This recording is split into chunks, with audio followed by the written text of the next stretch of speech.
country shaken by years of civil war. A powerful warlord's quest for domination threatens all who stand in his way.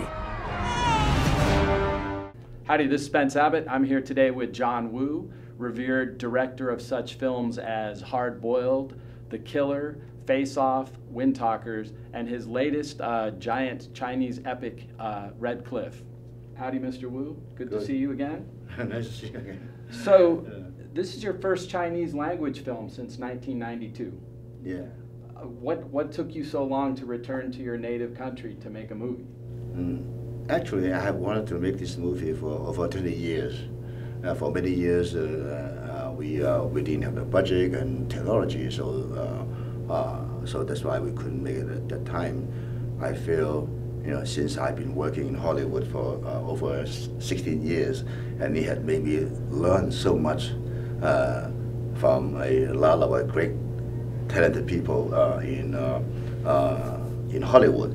So I think it was about time to bring what I have learned from Hollywood into Asia, and I also particularly like the theme of the movie. It's about the battle on Red Cliff. It was the most famous battle in the Chinese history. Another thing I've noticed throughout the course of your filmmaking is you always sort of expose the human, or what I kind of hate to say it, but the educated side of warriors, where they're into music and the arts.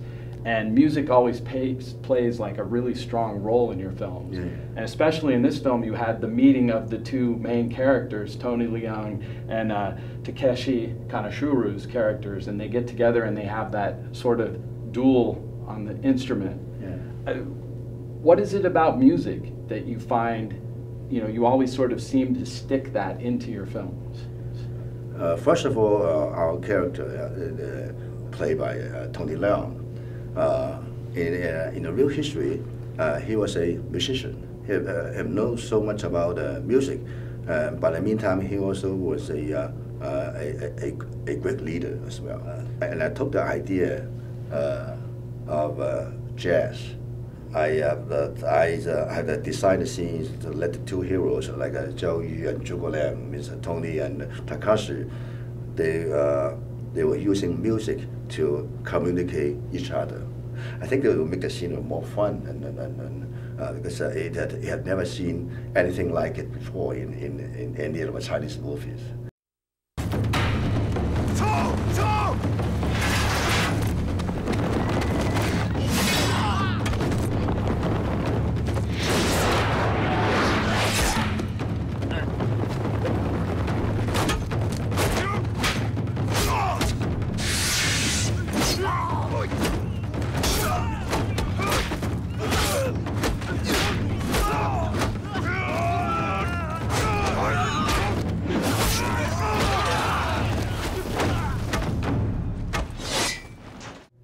Now, I couldn't help but notice, but you employed the services of Corey Yun for some of the fight sequences, and he's a well-known name amongst Hong Kong film aficionados. And I hope I'm correct on this. Is this really the first time you've worked with him? The second time. Second time, okay.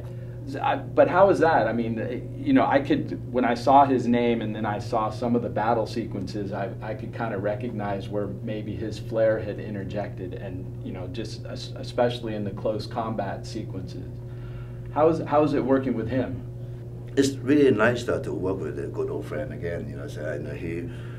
He knows my work, and he knows my style, and he knows what I want. And he also very creative as well. He had handled the huge battle scenes like the turtle formation, the arrow scene, and the burning ship scene. And he also had a great team. We've got time for one more question, yeah. And I guess based on the success of this movie, are you planning to do more Chinese language films, or are you going to continue to bounce back and forth between English language and Chinese language films? I like to work in both places. I have two or three Chinese language film setting up in China. I have a great time shooting a movie in China because it had so many good stories to tell, so many things I want to do. Too many stories in so little time. Yeah. And we're out of time, so I just wanted to say thank you very much for taking some time out to speak with us today, yeah. and I look forward to seeing you again. Yeah. Thank you.